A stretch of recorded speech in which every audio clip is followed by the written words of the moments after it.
Welcome to This Car Pod. I'm Filippo. And there's a lot to cover, starting with the biggest news story of the week, the GR-GT, which has some sort of turbo hybrid. Yep, 4-liter twin turbocharged V8. It's a hot V. Do you know what that is? Oh, I know what a hot V is. It means the turbocharger is like inside of the engine or something. Right, it's not Filippo wearing a V-neck. Right, It's no. Although, hot V. is it? hot V.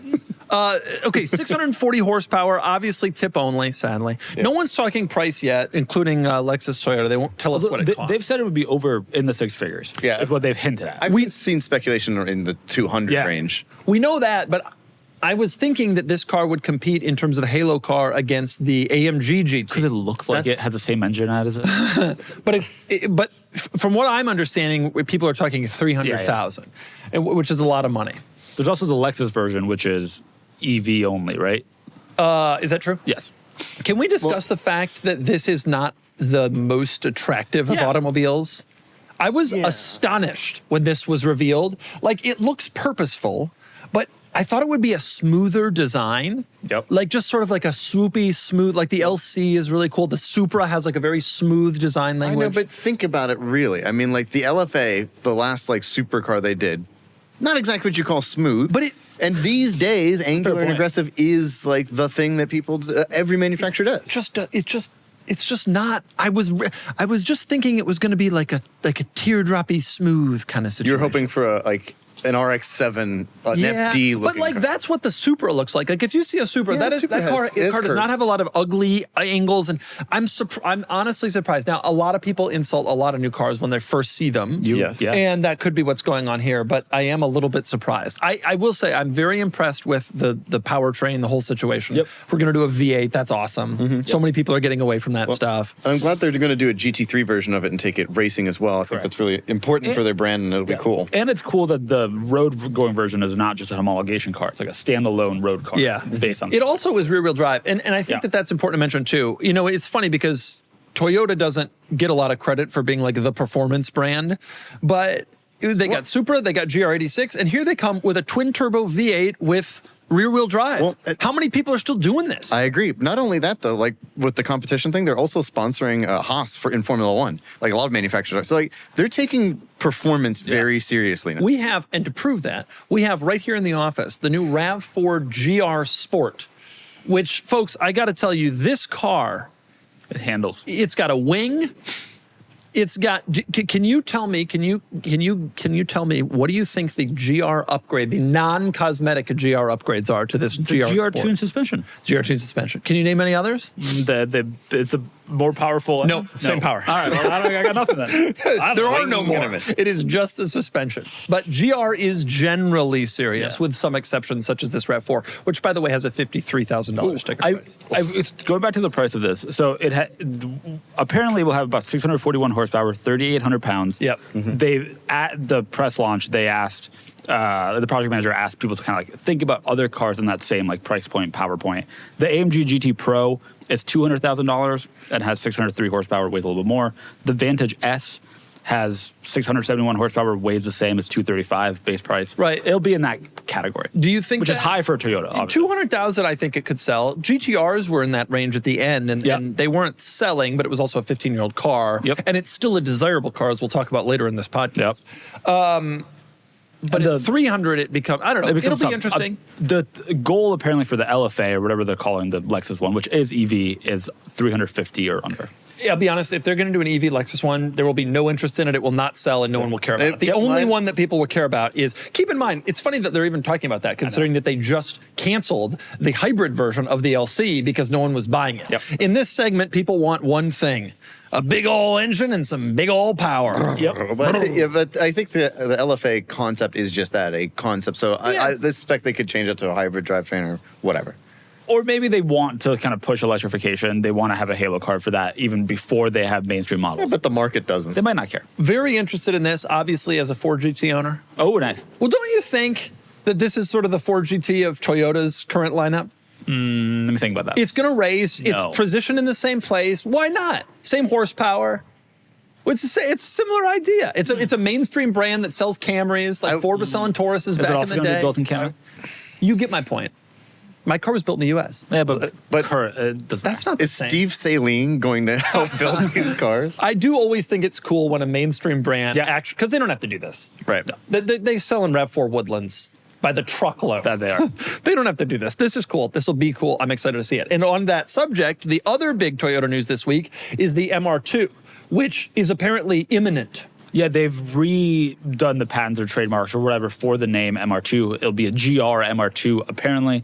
So so in other words, and not a Toyota GR MR2 like the GR Corolla, et cetera. Maybe. There is talk that it may possibly actually be sold under the GR brand as like a new brand, as like the first car for this new brand. I will say the speculation is that this car will use a turbo force, 2-liter turbo four cylinder with 400 horsepower, mid-mounted. If that's true, and if it has 3 pedals, Which is possible. because they're not talking EV. You start to wonder, why do you buy a Lotus?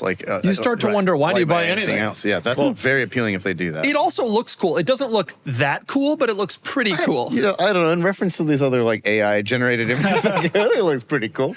This is if this is real, 400 horse, mid-engine, let's talk manual. No one's saying it, but let's talk. They're doing the GRGT. Toyota is like in our hearts and minds. They got the whole line of TRD Pros, including the vaunted and famed Sequoia. Like this is real stuff. This is really cool. Right. Don't you like this? I do like this. I could do without the one square they didn't paint on the wheel. Other than that, I think it is really cool. It looks like a 4C in a lot of ways. I don't know. And I just but good. And a 296 and a little bit in there. Yeah. Okay. Yeah, There's there's Lotus. There's a little Lotus in the front end. This Low thing Cadillac. looks cool. This thing is cool. If this came out truly with a 400 horse mid-engine and a manual. Which I think Toyota has learned because their other 2 sports cars, the Supra and the GR86, both have manuals. And the GR Corolla came out as manual only. Although there is now an automatic. Manual only. Now the GR Sport RAV4, they are not doing a 3-pedal version. Oh. They've decided unless the market really demands it. What would be the market share for that? 0.00001. No one would. I don't know. Someone would buy it, then it'd be like the V6 Cayennes on the site. What, 70, 80 grand? In 20, 30 years, it'll be an $85,000 car. Yeah. Of course, developing a manual for 9 people would probably be an $85,000 car new. Anyway, I'm super pumped for what's coming out of Toyota right now. In an era where a lot of automakers are giving up on any sort of fun cars, especially cars with gas power, ICE engines, these 2 cars are like, whoa, wait a minute, Toyota. And part of the reason they're able to do this is because they sell so many hybrids and all these things. They can actually give us cars like They this. were successful. Cool. They did their homework. They ate their vegetables, and now they can have fun. That's exactly what it is. They're like the person who saved all this money and put it in index funds and retired at 55. Meanwhile, Chrysler is out here running around with no idea, not paying the Canadian government. No, not paying the Canadian government. They're eating burgers, building Vipers in the 90s, and now they're screwed. That's exactly right. So true. They were screwed then too, though. So it makes you feel better. Yeah, that's true. Chrysler has been a difficult story. If this thing comes out, though, I'm excited about the GR GT. Obviously, it's going to be super cool, whatever. But that's going to be an unattainable, expensive. Right. This is really cool. Yep. A mid-engine car, even if it's going to be 60, which I bet it will be. I bet it will be. Yep. That's pretty cool. Think about what's competing at 400 horsepower. You're talking about Boxster. You're talking about Lotus. Did you know Prelude? At that price point. Yep. Prelude with 2 options. You're at 60. All right. What's our next news story? Nothing to do. Yes. Boy. So at the beginning of the year, we talked about Lewis Hamilton going to Ferrari, and this very famous picture of him now in front of the F40, and everybody's very excited. Well, we were also excited because Ferrari said they were potentially considering doing the idea of a supercar with him. The F44 was, kind of the idea was going to be kind of an homage to the F40, not the thing that came out earlier this year. It's going to be different. Well, Lewis hasn't had the best season in Formula One. It's actually the worst season of his career. And Ferrari, if you've listened to any interviews with him, he is not hot about the team, the brand, anything. It's all gone quite poorly. And as a result, Ferrari has reportedly canceled or at least shelved the F44 project. So they're not thrilled either, it seems. How long is Hamilton going to stick around at Ferrari? I don't know. There was something that Sebastian Vettel, Nico Rosberg said that he should not leave Ferrari yet. He should stick around for a little bit. Well, maybe there's car trouble. You know, at the start of this year, I predicted this would happen. And you said, no way, it's Hamilton. He's going to be great. And I said, he's too old. He's not going to succeed. Ferrari you can wind down the tape. Someone hit us with a comment. You also noticed that I said this year's not relevant. It will be next year that matters, which is what every Ferrari fan has said for the past 19 years now. All right, dude, let's go on next year then. He's only getting older. Next year's a big year. The entire formula changes. The cars are completely different. DRS goes away. It's a very different car. The most important thing. Yeah, no more DRS, dude. The most important thing. That's a huge deal in Formula 1. Cadillac is running and they will win. America. Dude, think about everything this country's given you. That sweater. You couldn't wear that in Italy and be taken seriously. Yeah, it's true. Not south enough. Agreed. The good news for Lewis is that he made $60 million this year, and so he's okay. Is that true? Something like that. They pay him a lot of money. But yes. He paid $60 million to lose and not get it. No, he won the only thing Ferrari won all year, which was a sprint race, which doesn't count for anything.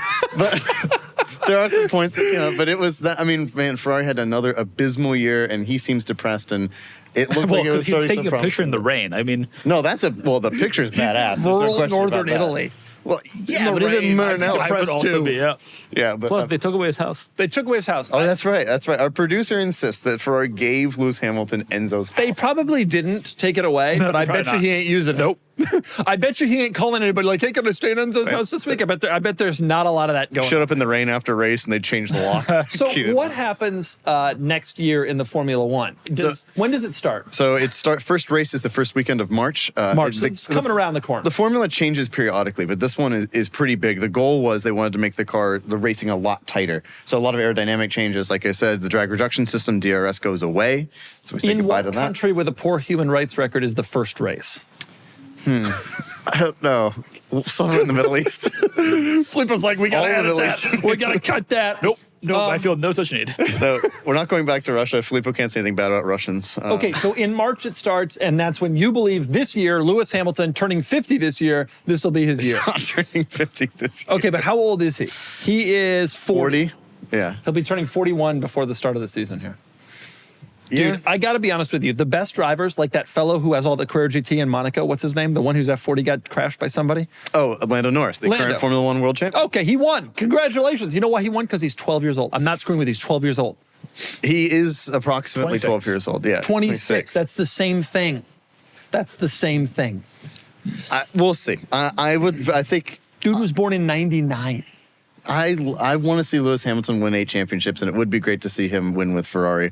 But admittedly, even as a diehard Ferrari fan, I just don't know how many more years I can take them losing. This is 18 seasons consecutively. Well, they have teams, not dude. won. Switch to the team that Lando Norris is on, because he seems to win a lot. McLaren. Well, we'll see how they do. Cadillac. I'm going to tell you this, and I'm serious about this. Nobody in the future of the entirety of Formula One who was alive while the Infiniti J30 was in production will ever win a championship ever again. Mark my words, it'll never occur. Pull up a J30 if you will. No. Nobody in the history, I think we have auctioned at least one. Let's see. Have we? Oh, wow. Yeah, there you go. 2. Yeah. This car, if you were alive at the time of this car, you will not ever win a Formula One championship. Sorry. Sorry, everybody born in 1995. Or through 97. That's when it ended. We agree with that. I will say, 50 production years. Kennan, do you think that if he wins next year and he's still with Ferrari, they will build the F44? I think if he's able to win a championship, absolutely. But that said, also Michael Schumacher won a lot of championships with Ferrari.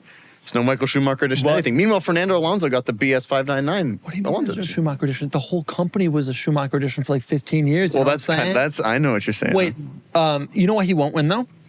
He was born, he was alive during the J30 production. Right. Give us our next news story. I've been using Cash App for a while now, and it's become one of those apps that I open without even thinking about it. It's fast, it's simple, and my favorite part is customizing the Cash App card. Mine has a little doodle of a car in it that I'm pretty sure only I understand, as my drawings are abhorrent. And if Cash App ever added the perfect discount to the card, I hope they add a discount package for Doug Snacks. I am constantly buying Doug Snacks for him to munch on between the quirks and features. We could save a boatload of money. Cash App just released a new status program for people who actually spend called Cash App Green. It unlocks new ways for you to pay, get rewarded, and easily grow or manage your money on your terms. Now, when you spend at least $500 a month with the Cash App Card or Cash App Pay, you earn green status, which unlocks benefits like up to $200 of free overdraft coverage, higher borrow limits, and custom personalized cash back offers every Friday at places you love to shop. Turn everyday spending into status with Cash App Green. Download Cash App today or visit cashapp.com/new to learn more about this offer and other great features launching now. For a limited time, new Cash App customers can earn $10 if they use the code CASHAPP10 in their profile at sign up and send $5 to a friend within 14 days. Terms apply. Cash App is a financial services program, not a bank. Banking services provided by Cash App's banking partners. Prepaid debit cards issued by Sutton Bank, member FDIC. Cash App Green overdraft charge, borrow, cashback offers, and promotions provided by Cash App, a Block Inc. brand. Visit cash.app/legal/podcast for full disclosures. All right, this is the Fiat Topolino. It's a little mouse. That's what it's literally called. Really? That's what it means? Yeah. It is coming to the U.S. So a couple of weeks ago, Donald Trump, the president, went to Japan or somewhere, was talking about K cars. Trump, the president. It was a weird phrasing. Right, thank you for clarifying. I thought I should. President what? He said that basically that the JDM K cars were cute and smart, and so Fiat and FCA generally wanting to be on the president's good side is bringing the Topolino to the U.S. So the Topolino is theoretically coming to the U.S. Is it going to be coming with a rope that stanchion. keeps people out of club? Yeah. We don't know. We really don't know. But I can. The one that's sold in the EU is an 8 horsepower, 5.5 kilowatt hour battery, has zero range. It's 43 inches shorter, excuse me, than a 500e. You know, I was looking It's up cool. It's awesome. I was looking at pictures of this. Delightful. One of the press photos shows a plug. And you know what the plug is? It's a household. Yeah, because it's a small battery. It's like your phone. But it's European household. Well, yeah, so, but it is They're going to a put household. 110, is that the idea? Yeah. Presumably that's what it is in Europe. Really? It's a house. Dead serious. If you believe look up that. press photos of the plug, it comes out of like there-ish, and it's just a household plug. I mean, think about it. It's a really small battery. Truly, it's a What is the tiny actual range? 47 miles in Oh my Europe, God, that's far. which That's means not 30 bad. in the U.S. Yeah, because European miles are different than U.S. miles. The WLTP cycle that they use is much more generous Europe is than the more EPA. compact, so they decided the miles are 4,100 feet. They're like, we don't need Filippo gatekeeping American. yet Everything. They're so again. big over there. It would probably be sold under the same low-speed neighborhood electric vehicle regulations, not as a car. It doesn't have to be license plated in most states. Everyone is excited about Trump saying that he's into K cars. Yes, we are. Everybody The is. truth is, though, Trump can't just say things. I mean, he can, and he does often. That doesn't mean But it doesn't necessarily happen. In fact, often the stuff that he says does not happen. And in this case, there's 10 zillion regulations that prohibit K cars, which, by the way, are annoying. Let's remove all the regulations. No regulations, Let's do a dude. free market, dude. No more chicken tax. Let's get those pickup trucks in. I do like some of the safety regulations. I'm supportive. The safety regulations would happen anyway. New Zealand, okay, has 0 regulations because the market's not large enough to regulate. Right. And guess what? All the cars in New Zealand still have airbags and backup There's not cameras. enough because they're not going to make a separate car. Although Mexico, my which point. also has relatively few, there are vehicles sold there where they remove the airbags for sale. in They do Mexico. not remove every car in Mexico's got No. airbags. Look You it up. drive around. You'd be surprised. There are some massively decontented cars because No, they can. everybody in Mexico's driving around with airbags except for the ones that they've. Yep. Okay, next one, please. Oh, a Safari in Baden-Baden. This is the Ineos Grenadier Game Viewer. Okay. Ineos announced this week that they're building the Game Viewer.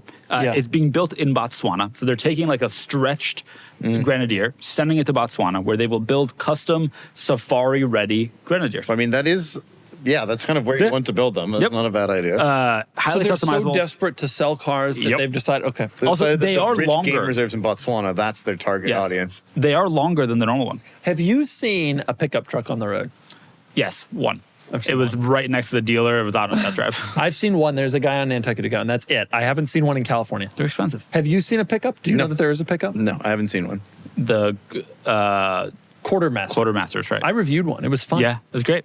But this is the Game Viewer. You'll see it if you go on Safari at like a really You will nice not. place. There is no place There's that's no going to buy way- a yeah, they're- BMW turbocharged engine. They are sticking to the 70 series. No, for there this, must be. as they have for keep in 30 mind years. that the guys that run Ineos presumably have investments might have their own game. They will reserves. sell them to game To reserves that themselves. I'm telling you, appeal to a very certain clientele. But even then, they'll have a fleet of Toyotas in the Correct. background Yeah. for when these things cause Let me, problems. as someone who has done this and has been on safari for several weeks in Botswana, I suspect that the 70 series will always. You be want an diesel. MDX. You want an open diesel? differential. You want an MDX. diesel? Acura? Open MDX. Here's what you do. You take an MDX. An Acura MDX, just for clarity. Yeah. You pull the roof off. Which gen? The 07 one that was really ugly when it debuted, but has since, love it. We like it now. has since sort of morphed into also still ugly, but in a different way. Do you know what I'm saying? Yeah, 270 horsepower, 3.5 liter V6. It was a 3.7. Oh, it was a 3.7 by then. You're right. I'm so sorry.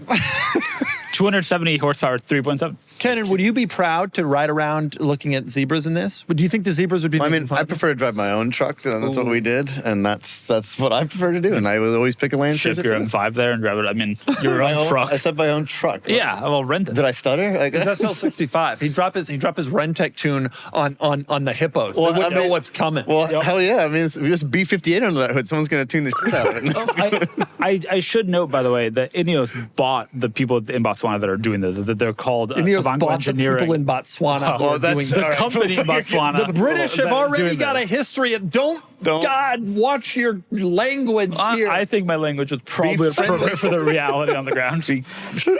There's a company that has a factory that makes vehicles in Botswana. Kavango Engineering apparently used to convert Land Cruisers and Land Rover Defenders, and Ineos bought that company and it's making these. Can I tell you something? If you go on Street View in Africa, Sure. You know what cars you see? Large continent. You know what cars you see? Right. Yeah, not in populated Africa, but like West Africa and like all the. You know what cars you see 100% of the time? American cars that are no longer used in America that are Roadmasters? exported. Exported, No. It's always Toyota. Siennas and Corollas and Matrixes and cars that were sold new here in Nebraska and driven by some old lady, and she has no idea that her old car is now in Ghana, driving 14 people around. Do you think that Pontiac vibes are cheaper than Toyota Matrix? Dude, there's a ton of vibes. If you do you think the price differential exists? No, it's all in Africa. It's all about utility, and everybody in Africa knows the one The vibe, yeah. If you go on Africa Street View, Ghana Street View is wild. You're like, wait a minute, that's my mom's old Sienna. Yeah. Yep. That's true. Okay. glad it's good What else we got? Any more news? All right. What is Lotus. this is a Lotus Eletre. Oh yeah. It's famously an electric SUV that somehow costs $250,000 in the U.S. They are for sale in the U.S. Go ahead and finish the story. Then I want to talk about that. It's been an EV only that has like 900 something horsepower. Doug maybe has a review with one. He has to be the only person that's ever seen one. I reviewed a full electric. Right. That's all that there has been up till today. When now apparently they're going to start building a plug-in hybrid one that has a 2-liter 4-cylinder and apparently 940-ish horsepower. Great, that'll be more great. powerful. Lovely. Can Yep. you go to? Can you type in Lotus Eletre for sale? That's crazy. All right, just for sale. It's TRE. Yeah, you'd Lotus think there was a TRE C. for sale. Yeah, that's all. And then hit images. Okay. This car is local. This one here, Oh, you can that's so actually nice. click on it. Oh, it's Cars.com, used. big shout out. Tap on that. This car is local here at Aston Martin of San Diego. You can buy it today. It's an Eletre for $243,000. Let me ask you this. Is this the least desirable $243,000 car? Now, Can you think of any? Probably some 356. Yeah. Well, always. There are 356s that inexplicably are worth 250 because they have one more horsepower than, that only did Jerry Seinfeld. From a performance perspective, I can think of a worse ratio, like the multi-window, like Volkswagen buses, though it is a desirable car because they're cool. I don't think those are $250,000 though. I think they are. This Or is maybe the they're- worst certainly the worst $250,000 new car. So Lotus- is it the worst new car overall? It's up there. Lotus had a tough situation where they were going to sell these for 100 something, 120, 130,000. Where it was already going to be a depreciation disaster. Massively. They were early to the full EV luxury SUV game. It's somehow a 6,000-pound Lotus, which doesn't make sense. Doesn't make sense. Simplify So it they add at lightness, That's- so Yeah. Colin they added Chapman, a little bit too much. But it was Colin fast. Chapman envisioned this vehicle when Yeah. he was creating the original 75, line. yeah. But then it's built in China, and therefore there's a 100% tariff on it. Yeah. That made pricing a little tough. Yeah. Well, that's That won't unfortunate. change with the gas one. I'm not sure the gas one's coming to the U.S. because why would they bother? Yeah. It is based on a different Zeekr Chinese EV or plug-in hybrid using the same powertrain. Tough situation here. Yep. But you know what? Lotus That's took a risk. Lotus took a risk, and it really failed. Really failed. Yep. Sometimes your numbers come up and sometimes they don't. I will say, producing in China was a risk from the beginning. Yeah. Tariffs were always a threat against China. Even Biden had them. The U.S. market's never going to like these things heavily. The Lotus brand presumably is not very strong in China, so it's not like they're even recording a lot of sales there. Yeah, I know, but it's not like the Chinese are like, ooh, Lotus. They don't know. They don't have any history with this brand. Yeah. And even if they did, the history would be the same as everybody else's history, which is that the brand has largely been a failure for our entire lives. But don't you kind of want an Emir? No. I want that MR2. I'd like to drive one. I would like to drive an I Emir want too. that MR2. If they do a stick of that MR2 and it feels fast, 400 horsepower should. I will review it well, but not buy it. Yep.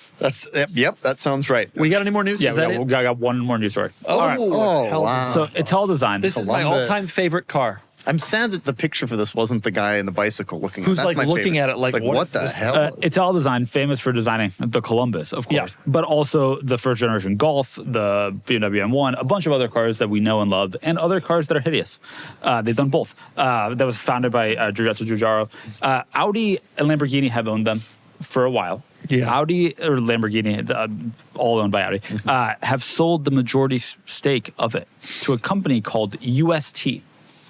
And on their website, UST is like the subline is, we don't just use AI, we reimagine industries with it.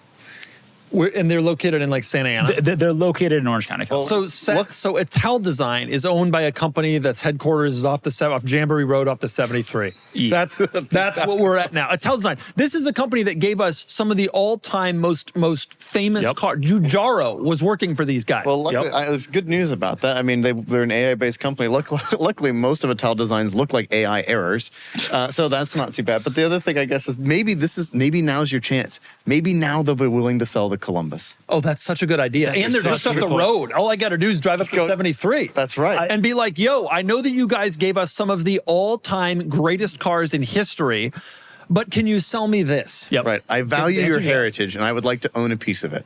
We knew, by the way, we talked a few months ago that Audi was looking to sell at least a portion of Italdesign. They're not using it.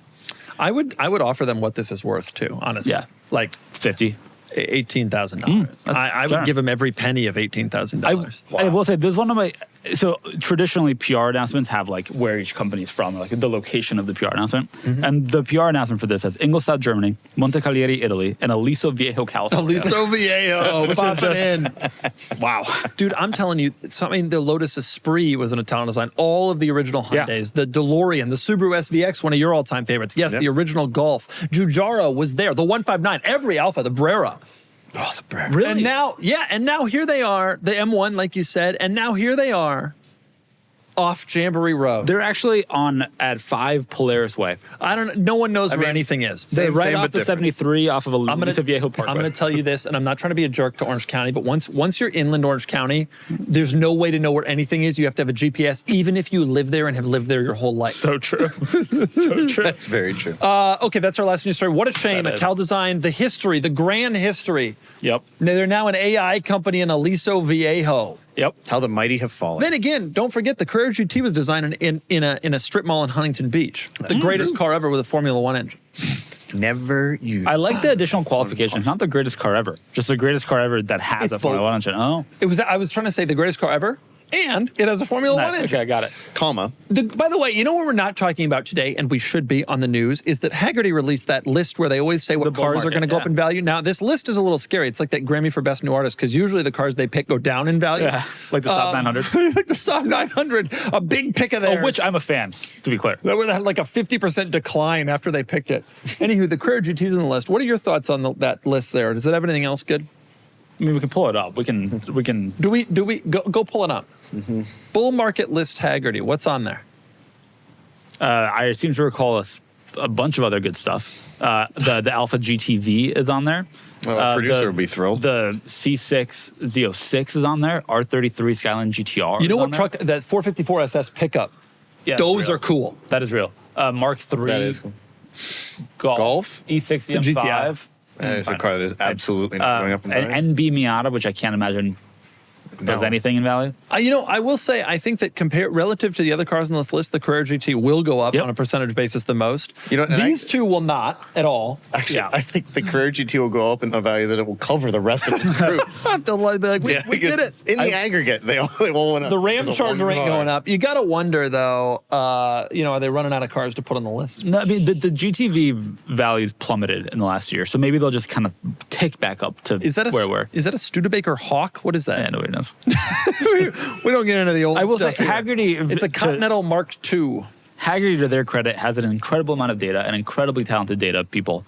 So I imagine there's reason behind these choices. There are many years where their list has been actually pretty successful. Yeah. The cars have gone up, but there are some years where it hasn't. In 2021, what car wasn't? Right. Some of their picks, actually. No, we love the people. Anyway, Carrera GT's on there, the greatest car made. And one of the things they wrote in the article was that it's the Formula One engine is probably a big reason why it's going to continue to rise. Did they really? No. And you want to know why? Because they're not idiots, that's why. You want to know why they didn't write that? Because I'm told it doesn't have a Formula One engine. Wow. My gift buying this year is sorted, but if yours isn't, I've got you covered. Every year, there are those people in your life who are impossible to shop for. The ones who don't need anything, don't want anything, and somehow have already bought everything.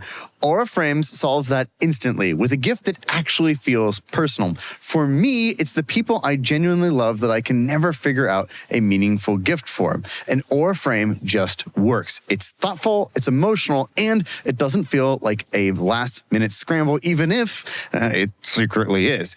Upload unlimited photos and videos straight from your phone using the Aura app. Preload photos before it ships and keep adding anytime from anywhere. And every frame arrives in a premium gift box with no price tags. You can't wrap togetherness, but you can frame it. For a limited time, save on the perfect gift by visiting auraframes.com to get $35 off Aura's best-selling Carver matte frames, voted #1 by Wirecutter by using the promo code CARS at checkout. That's auraframes.com, promo code CARS. This deal is exclusive to our listeners and frames will sell out fast. So order yours now and get it in time for the holidays. Support the show by mentioning us at checkout. Terms and conditions apply. All right, we got to get into the Talk Cars segment, which of course is sponsored by Kennan's Rentec Tune. Oh, yes. Kennan's That's like 200 Rentec horsepower. Tune. Many badges are on this car to signify it. Yep, 3. 2 of them, I'm going to take off all 3. But The first big Talk Cars that I think we should talk about is the Dougcember arrival. We should talk about Dougcember. Dougcember is back. We're hitting it hard this year. We are. We got the new Rivian thing, the new Rivian quad motor, which was cool, the 993 turbo announcement, the Citroen DS, the Hyundai Creta, and then this week, the Cadillac Celestiq. Did you watch my Celestiq video? I have yet to watch the What? video. Filippo, this is the only... If you're going to I will watch it. No, I will certainly watch it. This is some good stuff. Show us the Celestiq thing. You don't have to click on it. Look at that. This is good stuff. This is an American Rolls Royce, Filippo. I'm excited to watch the video. The standard of the world has returned. And how will it sell? Poorly. Okay. And it's going to be a depreciation disaster, much like the Lotus Eletre. How much is it? Okay, so this feels Lincoln Continental Coach Door-esque to me. Yeah. Where they did something different. Luxurious, doors Yeah. open backwards. It's 400 though. Right, but how much did a Continental Coach Door drop? How much Has drop? it maintained value? No. Oh, this won't either. No, this is going to be it's going to be a tough resell. It's going to be a tough. Do you want to share some of the other things you have coming up in Dougcember for the people to look forward to? Yeah. What are they? You've got a Singer review coming up. Zinger, not Singer. Not Folks, Singer. if Sorry, you thought it was Singer, apologies. be thrilled. It ain't. You don't have to sit through one of those. It's the Zinger, which we in the office call Sizinger because that's what it looks like, but it's Zinger is apparently what it's actually called. The Cadillac Voyage. The Cadillac Voyage and the new RAV4 GR Sport. Whoa. I'm buckled in. You know what I also am realizing? I totaled up, I did how much I spent on car repairs in 25. It didn't include, Countach broke down after I made that video. I made that video December 1, and then the Countach broke down. It couldn't make it through the month. Let's talk about that. That's my next Talk Cars. The Countach is back. Countach broke down last week, and it's back. It broke down, I think, on the way to the pod last week, and now it's back. It's back. It was Tuesday last week, so it's back 8 days later. All good. Drives pristinely. What happened? From the shop to here. The clutch master cylinder failed. And you know what's interesting? because I went back and looked. This car had a service in 2005 that was more than the value of the car. Wow. In 2005, it had a $75,000 service, which in today's money has got to be $150,000. And the car at that time was worth maybe $75,000. That's how cheap they were? Oh, yeah. Wow. Oh, yeah. Maybe less. And I went back and looked, and you know what part was not replaced during that service? The master cylinder. The slave was, and the slave hadn't failed. But I told them to just replace the slave anyways. You should replace them in tandem. And I you replaced should, them. We replaced them together. But wow, so it was original. That didn't. Oh yeah. Either original or even older than that. I don't have any records before that service. It was 25 years ago. Sure, it was either original or older. Right, yeah. It came off a 350 GT. Well, it was original or older than that, being older than that service that I'm referencing. I don't know. It may be newer than original. You know what? If they did that much work and didn't replace it, I'd put money on it being original. Probably. In which case, it legitimately just didn't owe you anything. It's just an old component that's pressed 40 years. Yeah. Countach is still going. How did it feel with the new? Yeah, do you feel any different? Oh, it drives so well. Oh, it's just the greatest. Now, I will say, on the way back here, I hit 64,000 kilometers, which is 39,800 miles. What a So milestone. I'm this close to 40,000 miles in that car. Big 4-0. 40,000 miles. I bought the car, for those of you keeping track at home, with 37,000, Well, not almost bad. exactly. So 3,000 miles in the Countach. Not bad in a Countach. How many miles do you put on it? On that Countach? Yeah. 12. Have you driven it? No. Damn, why not? Yeah, I haven't had an opportunity to. I've missed 2 opportunities to drive that car, and I regret it every day. Oh, I don't think about it. I was at sick any for day. one, and then I was out of town for the other. I know. I wanna be clear. Filippo, we know. We understand it's not for you. The 993 has problems too. What? Uh-oh. Yeah. Nothing major. Is Still with- driving it every Is day. it with one of the 4 power seat controls? We put, we four got all boxes. 4, we got 2 kids and 2 adults in the car. Everybody's driving around in it. It's great. But, the car hasn't been used like I'm using it in a long time. I've driven it 3,000 miles in 60 days. That's crazy. And 3,000 miles before that, it had been many years. And so it's had some issues. It hasn't broken down or anything, but there's a warning light on that the fan belt has failed. Fan belt's a big deal in that car because it's air-cooled. It has not failed. I checked that the sensor has failed. Yeah. The glove box broke. There's like little things. So it's going in as well for service. I mean, But 2026. 26. couple pretty weeks. normal to, like you said, you just got this car. There will be things that you have to You shake shake out down, of you it. discover some things. Also, I was planning not to do an oil change until the spring, but I've driven it so much that now I kind of have to do it right away. But the reason I brought these things up is because this is owning cool, fun cars. I agree. Sometimes they break and you're on a rollback and the car goes in and you got to do a master and slave cylinder. Sometimes it's the glove box breaks. This is, if you want to have fun cool cars, this is the kind of thing that happens. Yes, I know. I've been doing this for a decade. Filippo, on the other hand. My cars don't break down. Are you going to tell? Yeah, well, Yep. Because Take a guess what? boring stuff. Can you tell us about the situation I'm in active negotiations. on a car? We're not going to say which. gonna talk. We're not going to talk about it, not gonna folks. talk about it. I know. Kennan knows. Our friend. People off camera know. but the you fellow cannot he's know. negotiating with, whose name is Luke, he knows. But we're not going to share it with you until next week when Filippo drives the car through our podcast. That would be incredible. Slowly. I don't want to damage it. You feeling good that this is going to happen? Yeah, Is it feeling great. like a very high likelihood to you? Yeah, seems like a very high likelihood. I just don't want to be like scooped, you know? I'm a No, little bit by anxious. Friday when this comes out, I better own the car, but we'll see. I'm a little bit anxious about you driving an expensive car. As Yeah. am I. I'm Like, so, Same. You have not treated your other cars well. I would have to treat this marginally nicer and more nicer. No. Not marginally. I think you got. I mean, like, I am also worried. You won't be able to It's devote like your garage to woodworking projects anymore. I know that is going to be a real issue. Do you for remember my wife when and I? I you don't know remember when he how we're mounted gonna the solve front it. plate to the GTI and didn't clean the bugs off the bumper? Yep, I remember that. You can't, I washed it after. No, I watched it after. When the front plate Plate's was already on. You and I did a video a while ago about how to wash a car. Yep, I think I that will remember come in handy. Yeah. Do you know that when we went, If I we wash did it, this, we did some desert thing. You'll see it in a couple of weeks.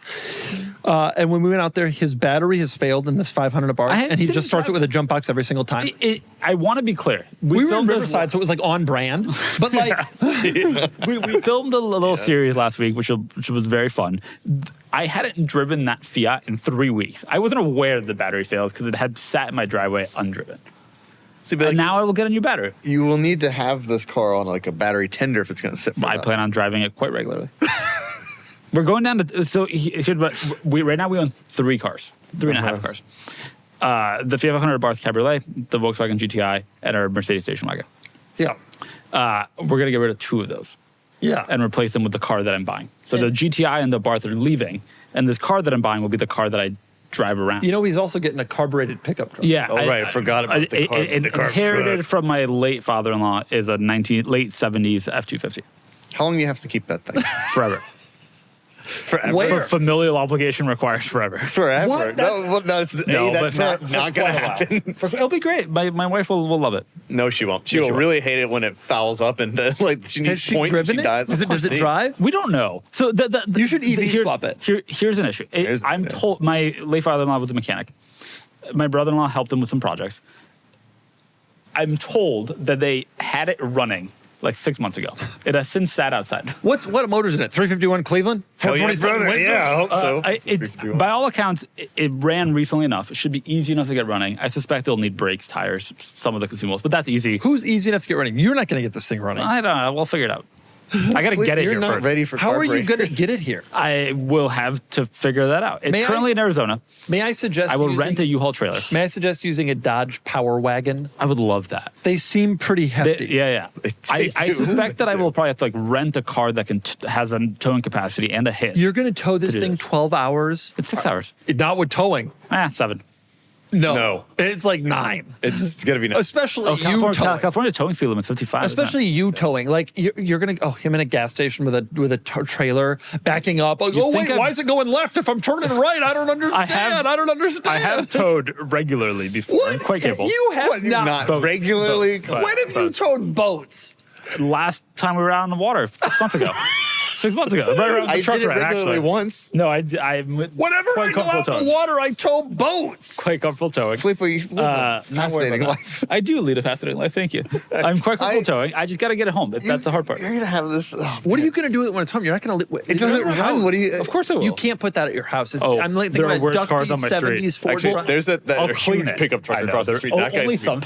sometimes, thankfully. Only sometimes. It's gonna come over with a case. Hey, buddy, want to Yeah, work he on will. the truck? That's the worst part. He'll want to talk about it. Yeah. All right. This is an he's a nice guy. F-250? Yeah. Ranger. Yeah. XL2. I mean, it's a serious truck, but like I'm. It's a great truck. I think we will legitimately pull up what this is. Like it's like a 77, something like that. 77 F-250 Ranger. Ranger. Type that in. See, well, Filippo's Yeah, going to be driving around. it's got some good patina. Is it two-tone? Is it a bicolore? It is actually bicolor, but it's primarily just patina and blue. Are you going to get it, like, if you got it No, looking like it's this? staying like that. Look at those mirrors. It Look at looks those much trailer more like mirrors. that Carlisle auctions hell one. yeah. It's gonna stay like that, obviously. But it's that Arizona. won't for be me. an eyesore It's been for like an you. Arizona Wait, truck. what year is 77? 77, 78, I don't remember. You realize that's smog. Yeah, you have to pass. Yeah, 75. You got out there, but yeah. Oh, Interesting. man. Finally, But Filippo's it's going to do based on Montana. it's based on the emissions requirements at the time, right? You will not pass. You will not pass. There's no. There is fucking not. way. I'm going There's to just tell no you way. this. There's I'm going to no tell you this. If you ask the state legislators and the state legislators and the CHP, there is not a single car in California registered from 1976 to about 1988. They don't exist. Well, maybe they don't exist. They're not it'll, here. Remain titled in Arizona. We'll see. We'll find out. It's a good, an interesting point. Hadn't thought about smog, but I'm excited to have it in my life. Legitimately hadn't thought about smog. What No, of course not. disaster. This isn't a car I purchased. This is a car that has been very Foisted kindly upon given you. to me. Well, the state of California doesn't want this car. Okay.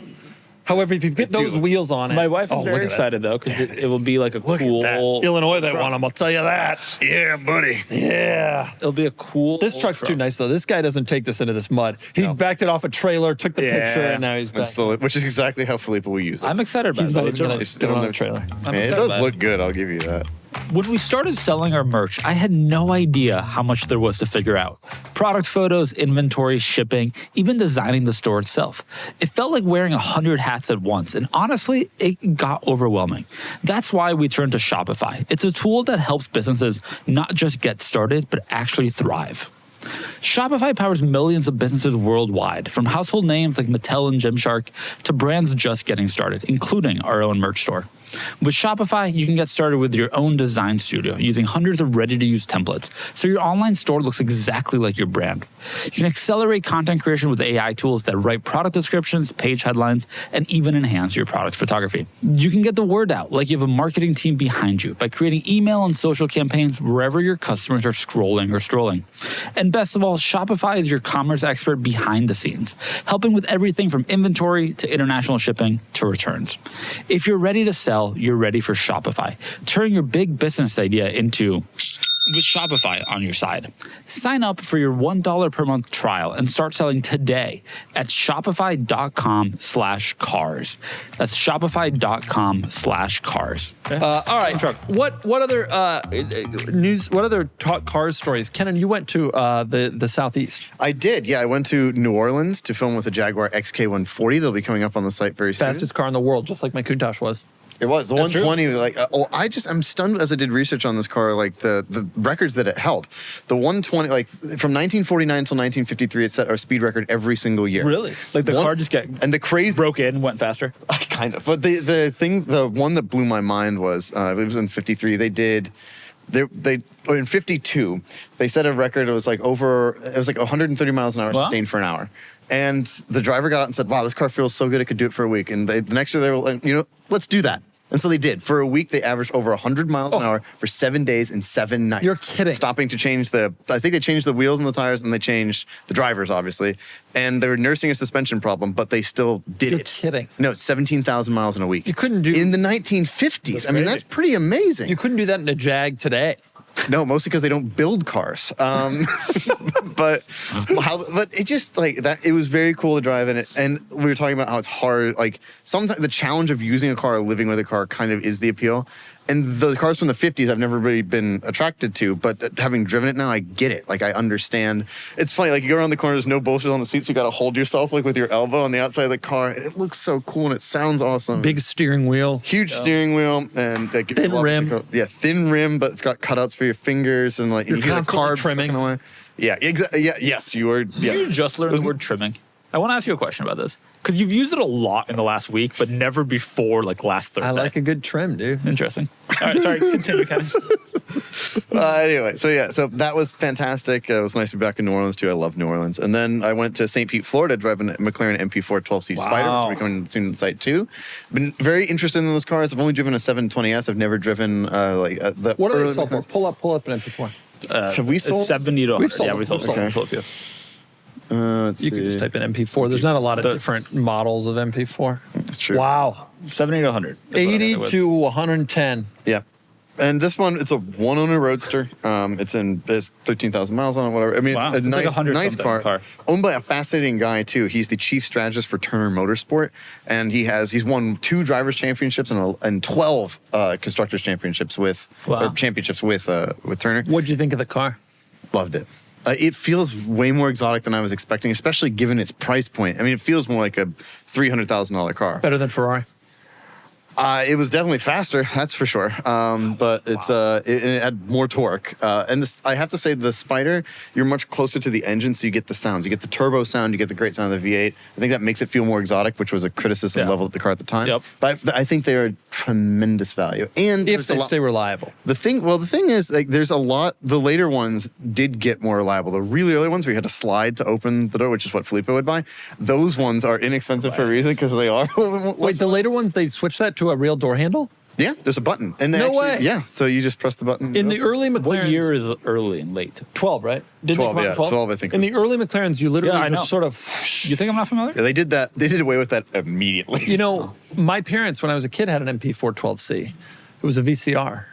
Nice. Yes, the name is a bit tough. Thank you. It was later called the 12C for a good reason, because the name is terrible. But the car 12C is pretty stupid also, especially since it doesn't have 12 cylinders. Right now, yes. Well, Right. yeah, but then Dodici Cilindri is not exactly great. There's no That bad has names 12 out cylinders. there. Anything around 12C just doesn't really work. 4C kind of works, and 8C. I guess, I agree these are cool cars. I agree they are values in today's market. I think they look really cool. Well, and the last point I want to make, they are also well supported now by third-party places that service it. When Really? the car came out, yes, McMedics, like there's a company that goes around and like like a will guide, come isn't to you and service your car. Like, and they specialize in MP412C and like the early cars, which I think is cool. There's a lot more support for this car now than there was when it came out, so you don't have to take it to a dealer. And I think that actually makes it substantially more compelling to own as enthusiasts have gotten into it more. Are you compelled? No, I don't buy automatic cars. This is not for don't buy automatic cars. Yeah, I own one, admittedly, but it's a Mercedes Me station too. wagon. We own the same number of automatics. I own more manuals. I have don't- more power. We only buy autos for daily drive. Yeah, that's it. And I've been And daily when in we're a gifted manual. an F-250, that My one's an auto, percent- but That's an auto? Yeah. Ooh, 2 on the tree? I think it's a 3-speed. It might be 2. It is, man. You are not ready for this. I can't believe you didn't think about it. I'm going to Arizona tomorrow, or I'll go listen to this, and I will go figure out, first of all, is there a key? Because I'm not 100% sure it's a key. Does it come There's a close to spoon. turning on? Is there a battery or anything? I don't know anything about this truck. I will find out. What do you think it's worth? 500? It's worth a lot of sentimentality to my very sentimental. I'll tell you what, it will be when it. Here's, you know why I didn't think about registration? Because you're never going to drive it. It's just going to sit there in No, front of if it's his gonna, house. it Can I will ask get you a driven. question dead It will get serious? driven. Don't you think a nice way to let the memory live on is we destroy it? Like Sean, if I really thought you were going to say bury it like Hoovy would. no, it's too big. If given the opportunity, Sean would love We're to do something where we destroy this car. absolutely I know a guy who has a desert. junkyard down in South. Absolutely not doing that. Okay, but imagine the memory, like the memory's created in that moment, right? Right? I mean, yeah. If I get to shoot that thing with a 50 No, cal, that'd be we'd great. run over it. We'd run be over fair, it. it'd be You know hard what to we run do? over. You know what? It would be hard. You know what we do? We get one of those 07 MDXs. We get 6 of them, and we just keep trying to run over the F250 until we're good. Or we borrow a I Mega will say, Cruiser and run it. This is like a $10,000 video My- too. Nothing is expensive. My late father-in-law, Craig, had a huge lifted 05 F-250, could drive over this other one. You didn't get also that car, though. Would have been pretty into shooting it. Who ended up getting the 05? His son. Oh, you got screwed. Did not want a 800 horsepower you turbo diesel F-250. You didn't want this either. I did. I'm excited about this. We got to move on to our market report, which is sponsored, of course, by Kennan's Rentec Can it 2. be sponsored by Cars and Bits? Oh yeah, Power. the market report Thank sponsored you. by Cars and Bids. Folks, if you want to buy a car, if you want to sell a car, if you want to think about a car, go to Cars and Bids. That's where your greatest cars are. Can you pull up that Supra? We got a Supra. Yeah, nice We have a Mark IV. Look great at Mark this. IV Supra. This is a one owner. Did you know that? Yes. This is a one. It's in the subtitle. Ignore the fact that it has a temporary license plate on it issued last week. This is a one owner car. No, seriously, this is incredibly cool. 60,000 mile. This is a fixed roof coupe. Filippo knows what I'm talking about because he's in the Corvette community. That's right, C5. This is a fixed roof coupe. This is the real deal. Kennan, are you interested?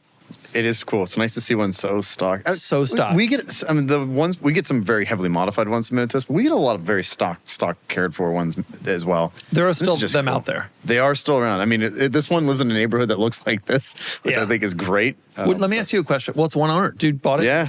Let me ask you. I mean, Midland, this was an Texas. expensive car in 1996. Oh yeah, Let me ask you a question, Kennan. If you could have this or an NSX, what would you have? NSX. What about this or any of the other Japanese sports cars? Would you rather have an FD? Would you?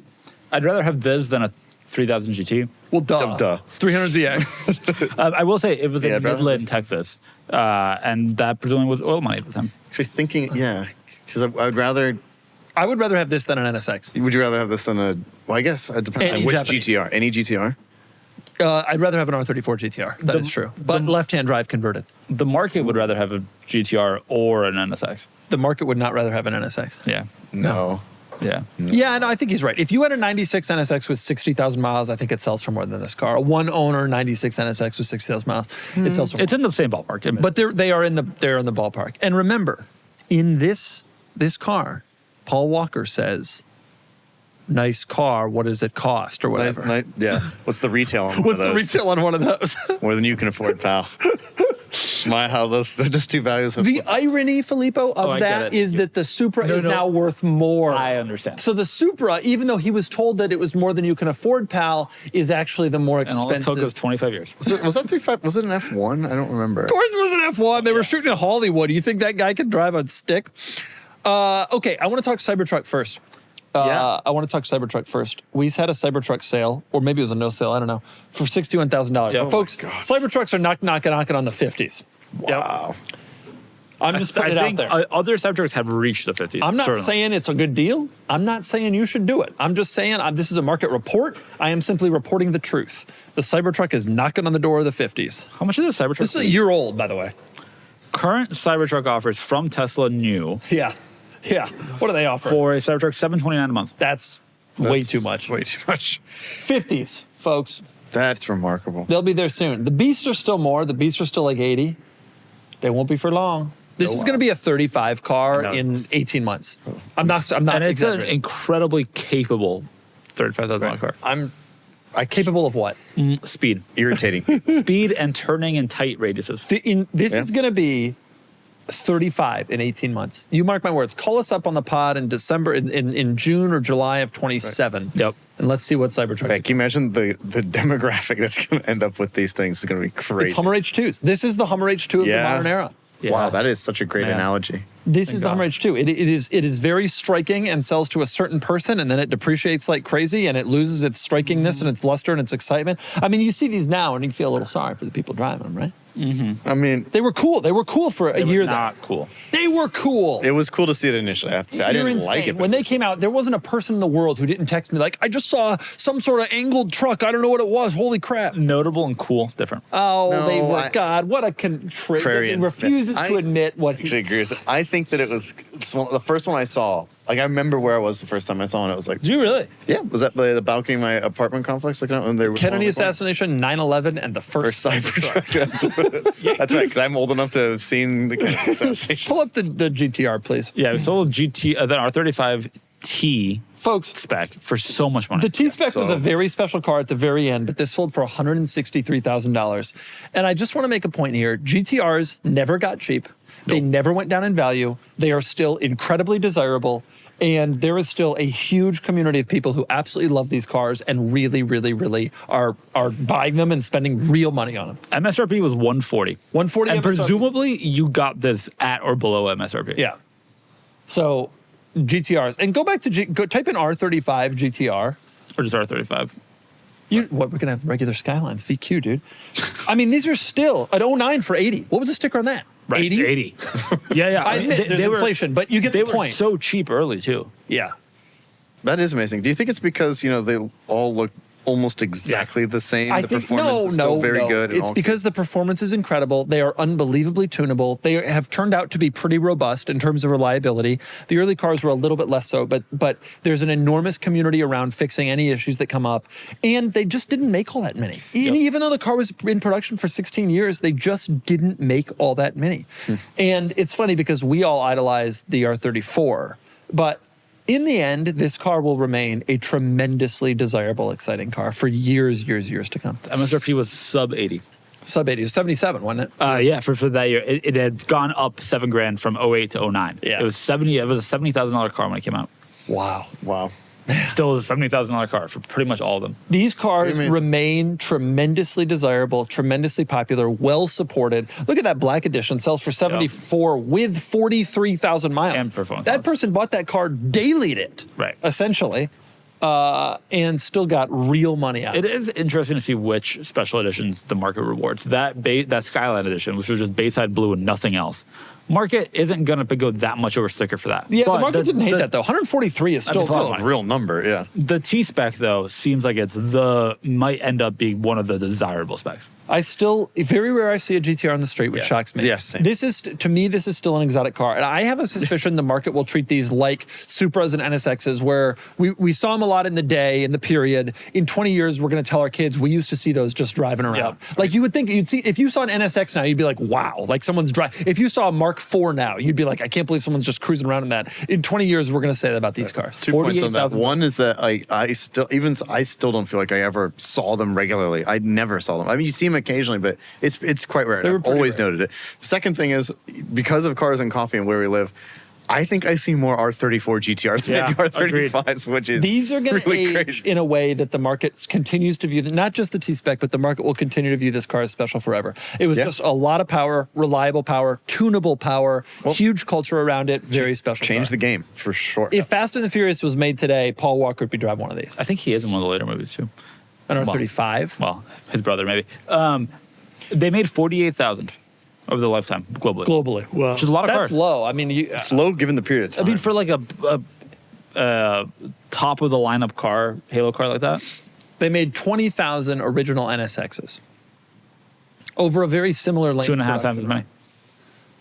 And they made 19,000 second gen NSXs. I remember when in about 08, 09, I lived in Madison, Wisconsin, and in like a normal neighborhood, there was a GTR street parked. And like at the time, it was a notable car, but it was also a $70,000 car. Yeah. It wasn't that different from somebody buying a totally top of the line, whatever. And I still think to this Volvo. day it is sort of like that. It's notable, but there's a GTR. You're not taking a picture of it. In 20 years, you'll be taking a picture of it. Agreed. It's going to be special. It is special. Has anybody manual swapped GTRs? Is that a thing? I don't think people want to do that. don't It's think- it's a yeah. really Should. stout dual clutch. It is a really stout dual clutch. It handles a lot of power, like a lot of. The early ones had some troubles, but Yeah. it is a lot of power. and so many of them are built for Yeah. straight line speed. Yeah. And so And it does it well. They just are numbers. They're numbered.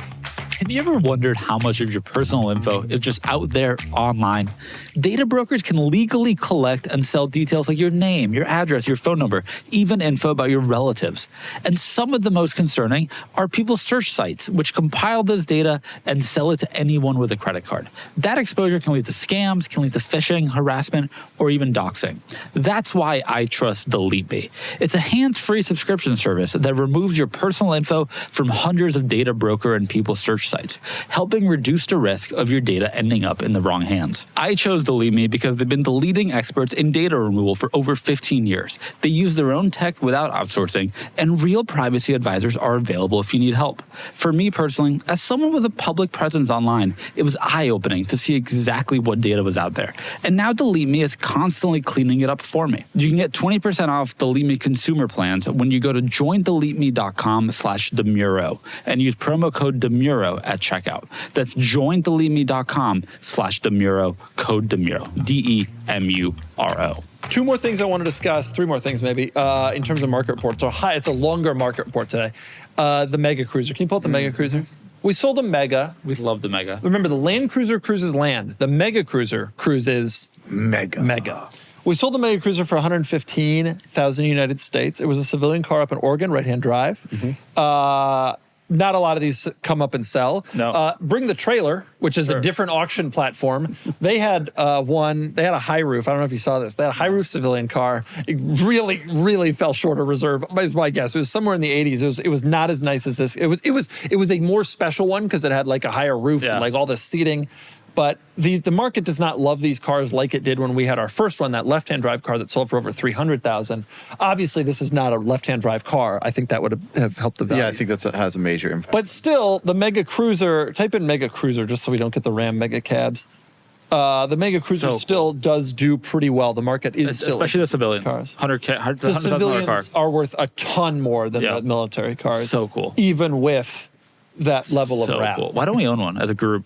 You can't get tires. Let me tell you something. Yeah. I'm interested.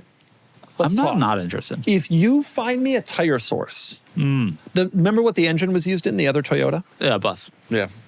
You don't know the name of the bus? No. The Coaster. Oh, you don't yeah, know your of course. Toyotas. That's your problem. That is my problem. One of my many problems. You don't know your Toyota rental car shuttles at the Tokyo airport. Which I was on one, by the way, like You a were month probably ago. driving around in a Mega Cruiser, basically. Probably. Anyway, the Mega Cruiser cruises Mega. By I the way, still think they're the coolest things in the world. Since we were talking about Bring the Trailer, our Mega Cruiser results beat theirs day in, day If out. you got folks, if you got a Mega have Cruiser one. and you need to sell it, you come to Cars and Bids. We're your Mega Cruiser source. We have auctioned 7. And I don't say we've sold 7 because one of them was twice and a couple of them didn't sell. But if you want to sell your Mega Cruiser, You will get more money on our site, just like you will for GTC4Lusso. let's pull up that GTC4Lusso. Yeah, that was quite. Yeah. You see that result? Yes, I did. We've sold a lot of Ferraris now. We're big Ferrari sellers. We're basically as good as Ferrari of Hawaii. if not better. And we have a GT4Lusso. Go back to the thing. What did it sell for? It sold for $246,000 United States dollars. This was a V12 Lusso. So this is like the dream. You notice we didn't say Lusso. V12, GTC4Lusso V8. T, or as they were T. called there. Yeah, that's right. Is that T. what they were called? They were called T? I didn't Yeah, know. and the only way we talked about What's this. up? The only way to know that it was different is that on the passenger side, under the glove box here, where it says GT4C Lusso, it said GT4C Lusso T. That's Really? the only visual distinguishing thing between the two cars. You can't tell unless you hear it start. That's it. Really? Yep. I don't know why they did that. No You clue. would think that, but I guess Ferrari didn't want to California cheapen their T. models. in Anyway, general. I don't know. 246,000 United States dollars, big result. By the way, bring a trailer that the day after Bring this. the trailer. Bring I don't the know trailer. this website. Apologies, bring the trailer. Find the day trailer. after. Sold an 8,000 mile 2018 GTC4Lusso. So one that should theoretically That's be V12? Yeah, should theoretically be more desirable for 224. So notably lower than those results. We Similar get option. all the money. If you're selling your V12 GTC4Lusso or your Mega Cruiser, we're making a pitch to you. Or a few all other those cars. people out there, or similar car, like or like just any car. oh, like an M3. Okay, Yeah. so Mega Cruiser. 911. There's Box 12 to Cayman. 15 of you in the country. V12 GTC4Lusso says 100 of you, or if you have any other car. Yeah, there's millions of you. Well sold, Millions. gentlemen. Well sold. No, really. But if you got a Mega, and if you have a manual Cayenne, the last car I wanted to talk about was yeah, the manual yeah, Cayenne. yeah. So a couple of months ago, we had this green manual Cayenne sell on the website, and it sold for 125,000 United States dollars. And people were like, "That's the fakest thing I ever saw." It wasn't. It was real. It happened. was real. Proving that, we sold one the other day for $70,000. Now, a lot of people are going to say, "Wait a minute, Doug. If you sold one for 125,000 and then you sold one for 70,000, that seems like the 125 result is still inflated." But what you fail to understand is the 70 result is also still inflated.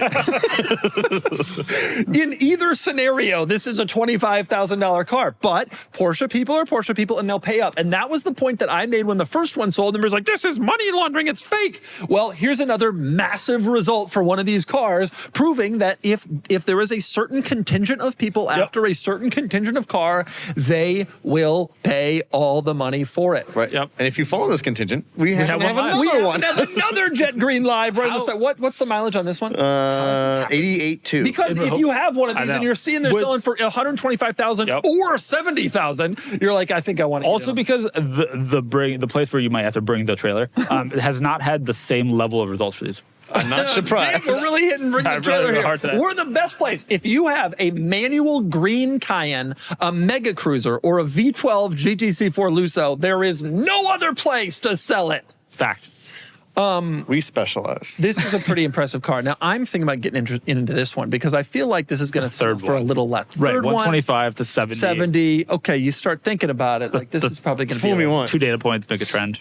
You don't get fooled You again. can't get fooled again. Like in Tennessee. Like saying in Tennessee, I think they have it in Texas too. The second sale, the green one, was Well, pretty right, impressed but at 70,000. And it does prove that there's a lot of market for this. I will say, I was very charmed by the owner who posted only a couple of comments. He let the car stand on its own, which was fine. But he posted the very first comment on the auction was he went into the Porsche dealer in New York City, or New York State in the Hamptons, I think. Here, yeah. I went in in Southampton, and I was sitting in the car, realized it was a manual, and I asked the salesman, "Is this real?" And he said, "Yes." Didn't like that one. He ordered one, jet green with an umber and cream leather interior. He ordered this car new from the factory, and all these years later, it paid off. He said when I took ownership, he told me it was the last manual off the line in Leipzig. That wouldn't surprise me if it was true. It's probably never going to be able to be proven, but it is a 14, which was the final model year of this car. Pretty cool. Very cool. Yeah. By the way, the owner, the person that bought the first jet green one, commented on that auction. Really? All you dorks thought I overpaid. I think He's that happy with his purchase. He should be happy with his purchase. He got a slightly better spec car. Yeah. This car is also very cool. The one that's come up, each one has been successively a little bit worse. The first one was the best one. This You're is the seller of the current one. Don't worry. the third one. The current one Yeah, has the yeah, highest so- mileage and the yeah. lowest option content. I still think it's super cool. So cool. And these are very special cars. And I'm super into manual content. If you have a yellow one, Oh, Yeah. sand and yellow. if you don't sell it on Cars and Bids, you are nothing. Doug You are will come to you. Filippo's Christmas sweater. I will say the one that's currently live has soft ruffled seat centers. Go to see it. Let's see it. I'm just looking at the option. Oh, wow, it Oh, does. wow, they are ruffled. What an option. Wow, Kennan, you ever ruffle your seat centers? Why All the is time. this? You worked at Porsche. You were responsible for this. People did this stuff, dude. I don't know. What year is it? 14. I was not responsible for it. I left by then. I had quit to go start a website called Cars the Bids. Bids the cars. Bring the. Okay. Right. We got to move on to questions. you really do. Sean hates me. Sean's like, can't you just advertise for your own business, please? It benefits you. Why don't you just do it? That is what he's thinking. That's what everybody listening is thinking too. Can you please just say what I wrote, please? All right, we got questions. The questions today, this week, are the. You'll see in a second. Whoa. The questions this week are perfect. If you want to ask us a question, you go to carsandbids.com, you click on the community tab. There will be a post there that says, ask us questions. Please ask us questions. I am now scrolling through every single question, trying to find the best ones. I spent 45 minutes on this and found the best questions. Some of them were deep, dude, deep. And the first one is definitely the best one. That's insane. Go to the questions, please. First question comes from Faisal Alumaid. He says, hello, Doug, Kennan, and Filippo. Here it is. Pull up the picture. I hope you're doing well. Wanted to say hello and share some exciting news. As a longtime viewer of the channel, I thought it'd be nice to let you know that I recently became the new owner of the Renault concept car, which was sold this Sunday at the Renault factory outside Paris. And he says a little bit more. He's going to take it to Dubai, so he says. Now, I will say, there's no proof he bought it. This is the picture from the auction court. Like that doesn't mean that this dude actually bought it. He may have just posted that. Like anybody could have gone in and taken this picture. We talked about the concept car auction last week. Renault sold a bunch of their concept cars, none of which were attractive or desirable. I honor all of them. Respectfully disagree. This one's had a 4,000 to 6,000 euro estimate and sold for 25,000 euro. Yep. Wow. Well, 21,000 euros, $25,000. I can't speak to the exact amount. Looking it up right now. Radically higher than it should have been. However, I also would have paid that much. Kennan, do you have any regrets that we didn't end up with this car? Tons. Loads. It would be cool. Well, it's cool. It'd be so cool. Looks like a bison. It just is a bison. It just is a bison. Can I share some other results from that auction? The Clio six-wheel pickup, 19,000 euro. Way too much. Way too little. What about the one with all the doors? I want to know that. That sold for second. nothing. I'll get to that. Good. The Kangoo breakup concept sold for 24,000. That was the other expensive one. Everything else kind of sold within the estimate, which was nothing. Basically nothing. I gotta find Every that car was car. estimated at like the cars were like 4,000 to 6,000 euro, and the scale models were like 1,000 to 2,000. The difference between a car and a scale model at this auction was pretty minimal. The one with all the doors, the Renault 21 that had all the doors and another car mounted on the trunk, sold for 1,445 euros. Like I said. What a value. You get all those doors and an extra car. I know. That is going to go into a junkyard in France for parts. I promise you. That is not, an enthusiast did not buy that car and would not buy that car. These are why do we not live in France currently? Like actively live there just to buy these? 100 reasons. I could name you 100 reasons. The Renault Sports, the Spider prototype, which is the Sport Spider prototype, sold for 23,000 euro. A friend of a friend purchased the Renault Alaska, the pickup truck. Really? And is going to try to import it to the U.S. under show or display.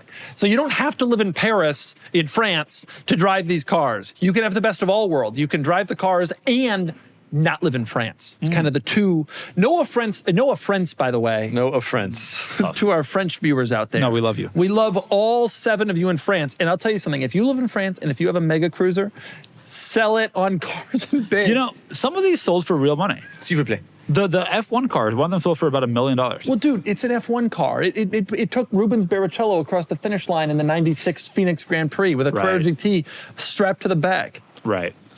The most expensive was the 1997 Renault William FW19 Formula One car for 1.5 million. Yeah, it's a serious car. It's a serious car, 97. Formula One car. Post Carrera GT era, so who cares? The most expensive, like real car, is a Renault Maxi 5 Turbo prototype for 252,000. Next question from Unos Roadster. Hey, Doug and friends. I guess you guys are the friends. When Nick's on the pod, it's just Doug and the acquaintances. Agreed. The E60 M5 is lauded, appreciated for its V10 in a sedan. Why doesn't the C6 Audi RS6 get as much attention and has a more powerful V10, more reliable, same price? Totally agree. Nobody ever talks about that. BMW was like, oh, BMW put a V10 in M5. Yeah, Audi did it in like 10 cars. They took the Lamborghini engine, which everybody's like, it's not but it is. They took the Lamborghini engine and they put it in an Audi S6, an S8, an RS6. You know why? What? E60 got it with a manual in North America. In North America. Yeah, but mostly you couldn't. Mostly you couldn't. You could. But mostly you couldn't. But people did. Wait. We can't say that it was lauded. Okay, sure. It's worth twice as much as a C5 R6 in that it's worth from 16 grand. Right. It's not like it's like Now, appreciated by the market. No, but people talk about the M5 like, oh my God, they put a V10 in the M5, but nobody ever talks about the fact that Audi did it in like a dozen cars, and it was also in a Lamborghini. Yeah, I think that's, no offense to the Audi, but I think the M5 badge is a little bit more historically notable, and that is why it's I also think the fact that the M5 was kind of spicier to own, to drive, to experience helped. Like when I think of that RS6, I think of like an Autobahn cruiser kind of. The M5 was like a peaky, unreliable, temperamental, crazy thing. Yeah. In a way the Audi just wasn't. It just Yeah, it had more flair. Let's put Yeah, it like that. The Audi almost hurts itself because it was relatively subtle. To me, I would rather have owned the Audi, but the Audi almost hurts itself because it was like better. Right. And it just Kinda, yeah. I just dynamically, I think at the time also it just wasn't. Like, I the also- E60 chassis is amazing. That's true also. That is certainly true also. The E60 was dynamically a better car. Sequential manual and manual were better Yeah. than any torque converter. Those are also Can true. I ask a real question? Also, it was never sold in the US. It's important to also keep in mind, a lot of the enthusiasm for the E60 M5 comes out of the States because there was a stick and because there's a lot of following for that car. And we never did get that R6 in the States. We did get V10 Audis in the States, but they never had as much power as the M5. That's right. Right. Do you think that it would also help BMW that it had a different gear selector? The automatic M5 did not have the traditional Yeah. Prendle gear selector Yeah. that the other E60s had. Yeah, it was a The Well, R6, you bang that the gear. R6 had a ton of power, 450 the horsepower, torque but like converter. the normal With the gear shifter. No, I don't know if the physical gear shifter Don't you makes any think- difference at all. Don't you think it kind of does? I do not think that. Sportier. It was like a sportier I like that design. this is what Filippo's focused on is He's the insane. gear shift. Now, to be clear, you could also get the standard E60 with SMG. Oh, that's you true. get the 535. Nobody did that. One of them. Yeah. Did anybody?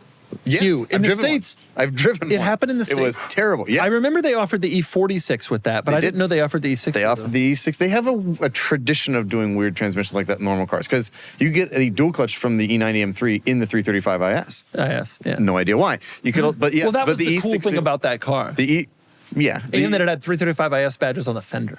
that's right, and those unusual wheels. But like, Yeah. yes, you could get SMG. Maybe it was even in the 550. You could get SMG, but Yeah. very uncommon for obvious reasons. I think it helped. But anyway, Next question from Stubbled CRT1. Hey, Doug, you've stated before that you save the really good videos for Dougcember for higher ad revenue. That's now, folks. Right now. Watch the videos. Like Spend money. watch them like in December, please. Yeah, watch them in December. If you're watching them in January, I don't need those I views. don't need that.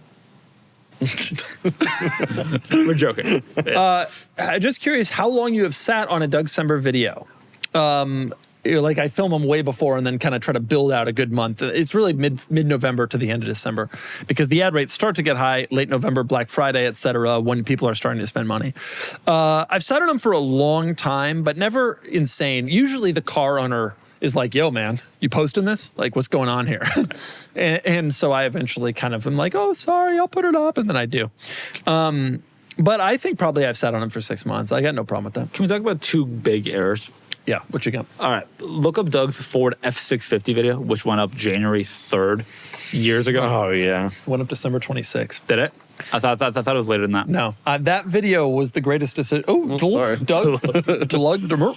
sometimes it's hard to type. You get What a good that video, by the way, still delivers views. 17 million. Yeah, views. dude. It's The second big mistake, I seem to recall years ago at this point, you filmed a Saturn S series Oh and my an God. SL1. you're bringing this up. I'm bringing it up. We need to talk about it finally. Hey, Kennan's like, where is he? Where is he? Watch. We give it a second. I come out from behind it. When's that Great. video coming out, Doug? I filmed a set. All right, let me tell you what happened. I'm going to explain it. Everybody asked me about this. I'm just going to explain it. There is no video. Oh, tell me that much. I'm going to explain it. Here's what happened. All right. Many years ago, type in Doug DeMuro 430 Scuderia. Many years ago, I filmed a video. I went up, I think he was in Orange County, of a 430 Scoot. And it was this one. And we sold it on the site, and it was an awesome car. And the dude was super nice. And he said, hey, man, by the way, if you want to come up and film my 430 Scoot, that's great. But I also have an original Saturn SL you can film. And I was like, okay. So I filmed the 430 Scoot. It went up a few weeks later, sold it on the site like normal. And I was also like, why not film the Saturn SL too? So I filmed the Saturn SL also. It was that one. I filmed the Saturn SL also, and it's just never gone up. When was this? This was end of 22. So I've been sitting on that video for 3.5 years. Some of us love the Saturn SL1. I'll tell you this. When I go away for the summer, I build up a lot of videos beforehand so I don't film over the summer. This summer, that video made it on the schedule. And I even recorded a voiceover for it for the end. It made it on the schedule, but then it got I pushed. love the first gen Saturn SL. Yeah, Love it's a it good so video. much. It's a good car. video. It's a shame the video hasn't come out. Anyway. It's a good car. Love the Saturn SL. Do you feel like because you haven't released it now, you're just like obligated to hold on to it? It's become kind of a meme. Yeah. Exactly. Like the F50. that entire question was just for diehard Doug fans? You're welcome. Because I've teased it here and there. Yeah. It's shown up in like teaser shots. There was an Instagram post in 2022. That's right. Still think about that post? Next question from Ian J. Doug, I watched the Smoking Tire Pod you were on, and I heard you and Matt mention forever cars. Are any of your supercars forever cars? Are you willing to replace those cars in the future or sell them without replacing them?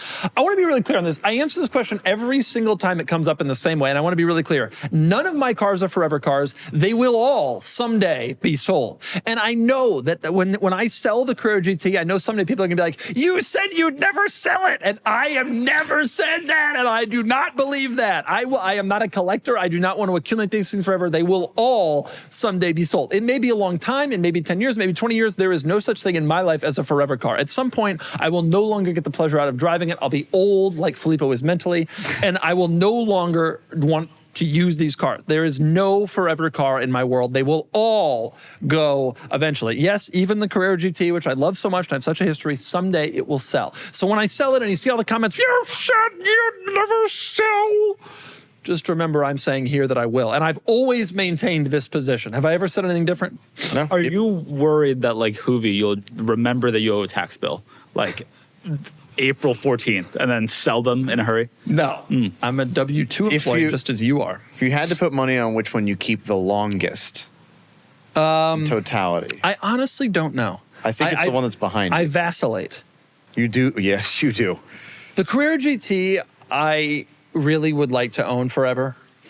But I have a suspicion that one day it will be simply too valuable for me to keep. I am not as wealthy as a lot of my Carrera GT compatriots. And like a lot of McLaren F1 owners are doing right now, the car they bought for $4 million is suddenly worth $30 million. Their net worth is $50 million. And they're sitting here thinking, this car is... Yeah, I get it. Like, this is insane. Like, I need to unload this thing. And I wouldn't be entirely surprised if that car, that Carrera GT, if that car, I don't think this is ever going to really appreciate crazily. I don't If either. the Carrera GT ends up at 3, 4, 5 million, like the F50, et cetera, at some point I will no longer enjoy using it, and it will make, I would just rather have the money. I have a suspicion. And in the memories, I've already put 5,000 miles on the Carrera GT. I will probably put another 10,000 on, 15, I don't know, and I will always be able to say, hey, I had this car, it was really cool. But at some dollar level, I just can no longer justify it. It simply loses the main thing that attracted me to it, which is the enjoyment factor. Yep. Makes sense. I have a suspicion that one goes first. You have had the Ford GT for 7 years at this point? 7.5 years in the Ford GT. Got an early start. Too bad it's going to be gone soon. You think it's going? Well, I've seen you talk about the 993. I know. I'm worried. Yeah. I haven't even considered selling the Ford GT though. It's not even like been thought of. Yet. Ford GT is, my cost basis is 0. It's incredibly reliable and it's on an upswing. Like there's no reason to sell it. Fair. It doesn't, and we have endless space. Like there's true. literally no reason to get rid of it. And like you talked about, one of the big reasons you have the 993 is so your kids can ride around in it, but those rear seats are small and they will outgrow those seats. And someday they'll be able to ride in the Ford big GT cars, legally. yeah. And I think then, yes, hold the Ford big GT cars. for a while. No, Ford GT definitely is a hold. I'm going to take it to Cars and Coffee. Also, it's your most powerful car? Yeah, it is. It's definitely the scariest. Next question from Nick, _ Nick, not the regular Nick, the _ Nick. Hello, Doug. You've expressed interest in the new G-Wagon Cabriolet for some time now. You also said on last week's pod you're seriously considering buying it. My question is, do you really want to drive across country in that thing? No. I've decided I'm not going to do it. It's just, I've been thinking about who's going to end up in that car, and it's just not me. It's just not me. Wow. I'm going to keep the old one. Hopefully people will see it as kind of cool and vintage. I have a suspicion that when I'm driving around on the old one and the new one comes out, people are going to be like, oh, there's the G, you know, Yeah.